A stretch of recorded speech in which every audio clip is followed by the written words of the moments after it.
Hey, so I want to look at SOXQ. This is the semiconductor ETF.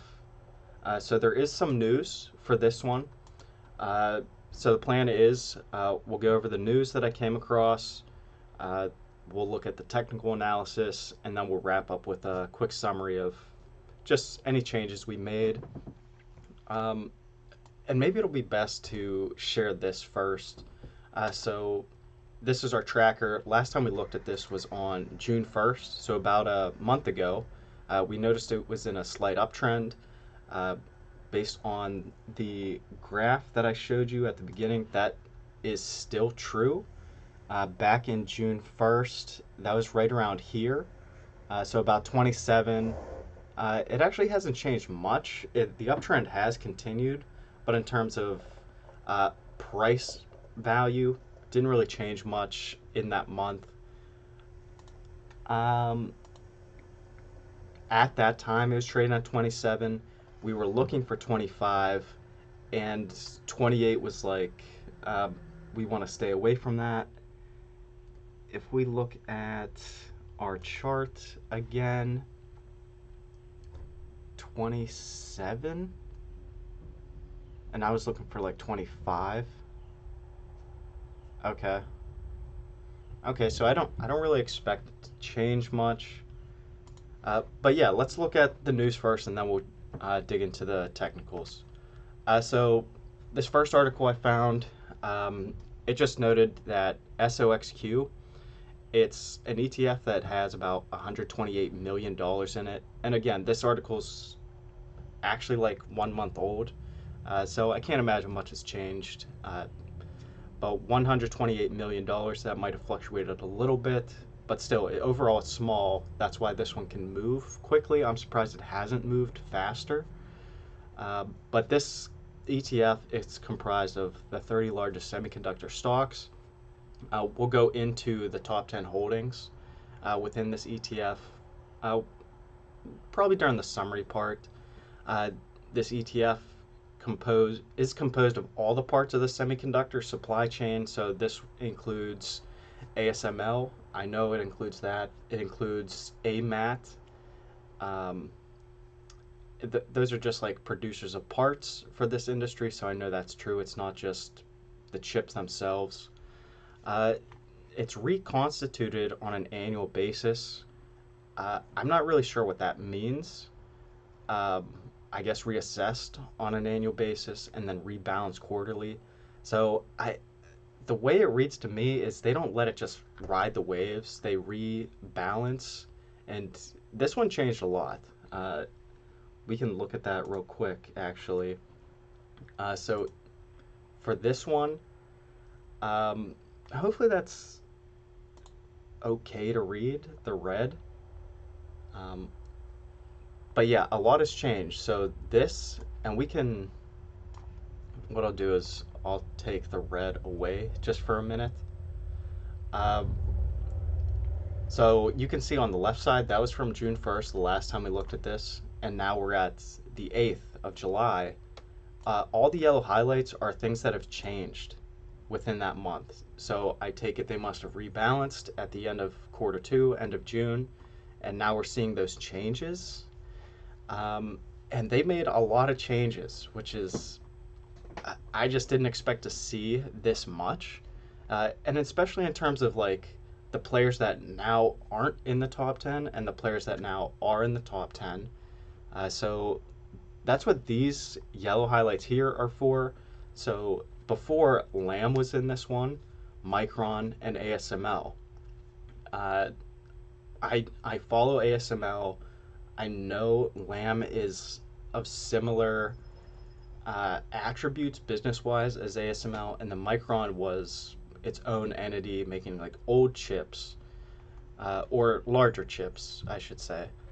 And the ones that replaced it are NXP Semiconductor, Applied Materials, and CLAC or KLA Corp. Um, I just didn't expect. I've owned CLAC, or I think I own a share or two of that, but I just don't. I'm very surprised to see them pop up into the top 10. Um, Applied Materials, I guess so. And this one, I think that shows how quickly something can pop potentially. Um, yeah, just some of these. I'm just surprised those three moved in. Um, I guess I don't know where they were before. That's the thing. Maybe they were right on the cusp here in positions 11, 12, 13. We just didn't see it listed in the top 10, of course. And now all of a sudden they climbed up and those two just pulled back a little bit. That's definitely possible. Some of the other changes are uh, these three right, or these four right here. AMD fell from the second spot with 8.8% down to 7%, uh, which is surprising. Let me see. AMD, what have they done in the past month? 1 month here. It's just taking a second. 1 month. Okay, so it did pull back quite a bit. AMD was in the 120s, almost 130, pulled back to 113. I think we bought this one around like 100. Well, I know I bought it at 100. I think I bought it for like 85 too. So overall, it's in decent shape. It looks like it reached a peak. Um, we'll dig into that analysis too. But yeah, so AMD fell quite a bit, or I guess just 1%. I think there was another one that was a bigger move. So Intel was the big surprise. Intel went from 4.7% up to 7.5, and I had Intel's on the screen just before this. Let's just try to go back. So if Intel here, they didn't change like at all. I don't. So I'm not. Let me just confirm that. Yeah, they didn't change at all, really. I realized there was a peak and a valley, but overall, from point to point in that past month, it's been the same. So I'm just surprised by that move. The other ones somewhat stayed still. So again, these four AMD just fell down. The other ones kind of pushed themselves up. Down here, these ones got moved around. Qualcomm went from 7.4 down to 4%. A lot of bigger moves compared to the other ETFs, which rarely move at all. So I guess that shows how nimble or how delicate this one is. Just something we will keep in mind as we follow this one. Uh, so wrapping up the news here, um, they go on to mention, whoops, they go on to mention how Chappy GPT was a big thing.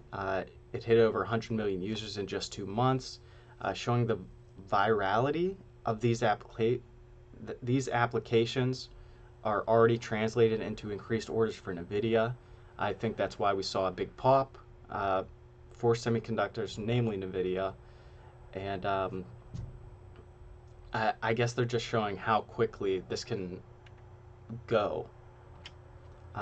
Here's just the top 10 holdings at some point. Yeah, this is probably from early June because this matches our first list. This just kind of shows how what an analyst picks in terms of price targets here towards the right side. It's probably a little bit blurry. It's blurry on my end too. The smart score, uh, I would take a screenshot of this and just compare it as you need to. But the note we marked here is we have Marvell down here. Um, Market value. Interest. So Marvell's market value is about $5.4 billion. They're saying they broke out their AI revenue last year, and it was $200 million. So I'm not sure when their year end is. I'm just going to assume it was, December 31st. They're saying they broke it out. It was 200 million. They're going to expect 400 million this year, 2023, and then 800. So we haven't cracked the $1 billion mark, but again, this is just one company, and it's not the big one in the race. Nvidia's the big one. AMD is probably second. Intel's in there. Marvell, I guess, is they're doing something. Especially if they can get to $1 billion in revenue in the next 2 years, that'd be very big. But Marvell, I'm not sure if we follow that one. Um, we will consider it if we're not. Overall, then they give you this market analysis that SOXQ analysts are rating it a moderate buy. The average SOXQ stock price target is 29. I believe that's at year end. I'm not familiar with this software as much, but I'm assuming that is at year end what they're projecting. So for us, what we're looking at, and we can pivot to the technicals at this point. At year end, let's zoom out a little bit more. Year end. Yeah, I could see this one going higher, in all honesty, but we'll find out. Um, was that it for news? Yes. Okay. So we'll get that out of there. So let's look at our tracker one time before we move on. So SOXQ, again, it was trading at 27. We had a buy point at 25, resistance at 28. So let's see how that's changed. So again, we'll move in here, and I believe this was it down here. So 27, that matches. Since then, we're now at 28.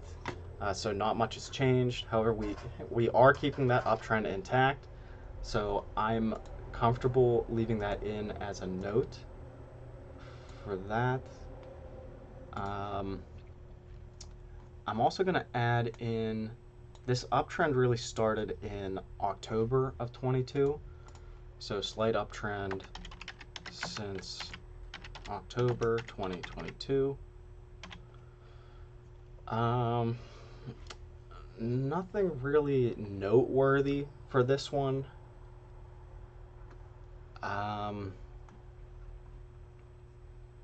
But yeah, this one's a newer ETF. I think that shows of why it's so small at 128 million. This one started in 2021, so very early. We saw this crash, which kind of makes sense when we look at the other semiconductor companies. They all seem to be rallying right now. I'm not sure how much longer. Based on the fact that this is the ETF, it's the collective of them, it does seem to be slowing down here. But then again, maybe it's just a period of relief, which kind of has been the case. This one will rally for about a month, and then the next month, 2 month, it'll kind of pull back, rally for another month, pull back over another month or two. And so right now we're in, what we're gonna do is, whoops. Can I grab this point? Yeah. Okay, so it pulled back there. This climbed a lot faster. We're now kind of going here, it looks like. Or potentially here? Something like that. We'll see.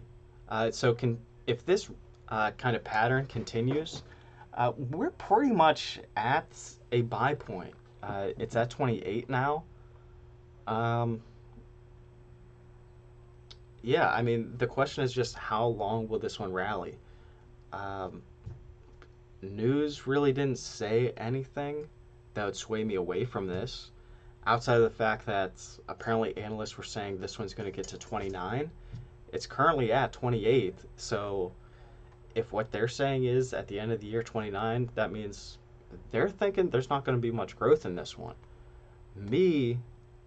I mean, if this one continues to rally, I hope I can grab this like good.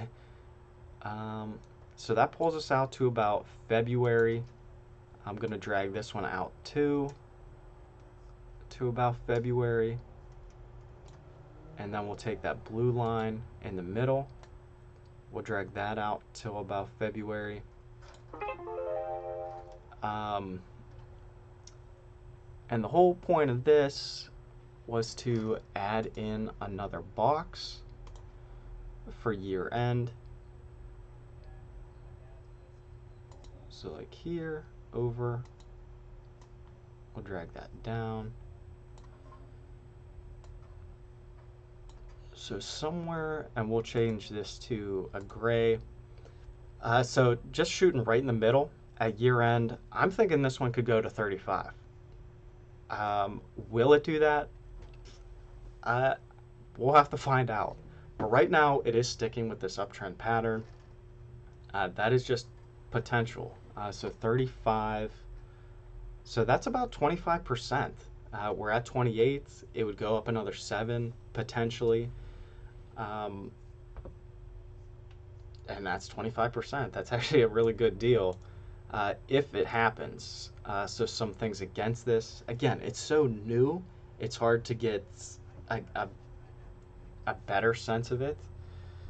But we had resistance marked at 27. Or I guess 28? No, we have 27. It also had a high of 31, an all-time high at 31. We're at 28, so possibly we're going to run into some resistance there. I think not for long. We'll have to, once we go through the semiconductors themselves, because we do have a decent chunk of our portfolio that actually follows like AMD. If we look at the ETF tracker here, can I do that? I guess I removed it. Let me see. Can I do this? Yeah, so if it is hard to see, I'm just going to list them. So in terms of the semiconductors, we're following NVIDIA, AMD, Qualcomm, Intel, Micron, and ASML. So 6 out of those 10 we're actually following already.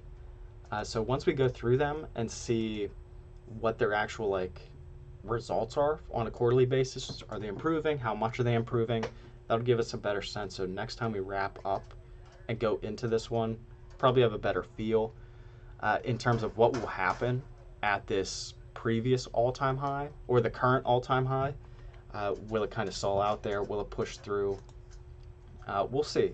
But I guess just for now, so currently it went from 27, it's now at 28. The buy point for me on this one, I'm going to just say this is going to continue to rally. 27 is probably the spot at this point. 27 and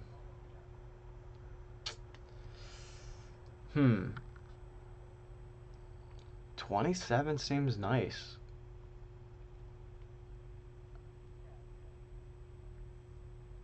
$27.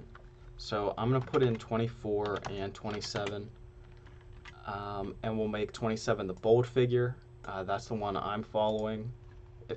I mean, it's right there. So overall, decent time to buy, short term at least. And that's what we're trying to figure out. Would it be a good term, good spot long term? Let's see. So I said 24. There's some support there. So what I'll do.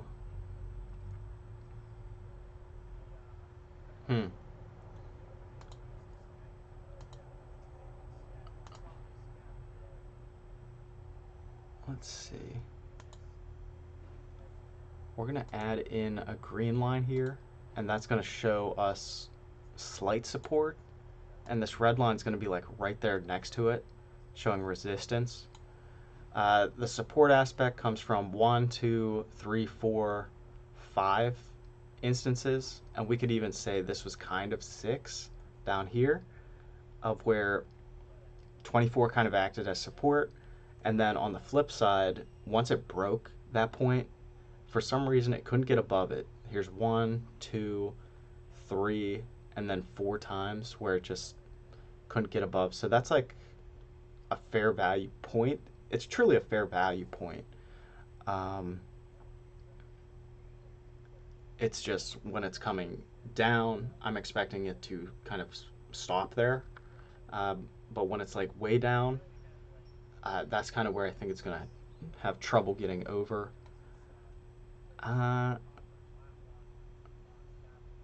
so, yeah, 24 is probably the real figure, but 27 in the short term I think is good.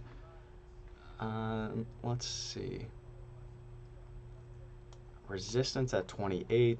If I zoom in, yeah, resistance is at like 30, 31. I'm just going to mark 30 and 31. We'll make 30 the more important number. Well, we'll make 31 the more important number at this point, just because a month down the road, there's a good chance it'll stall out there. So 31, 27, yeah, we'll keep it.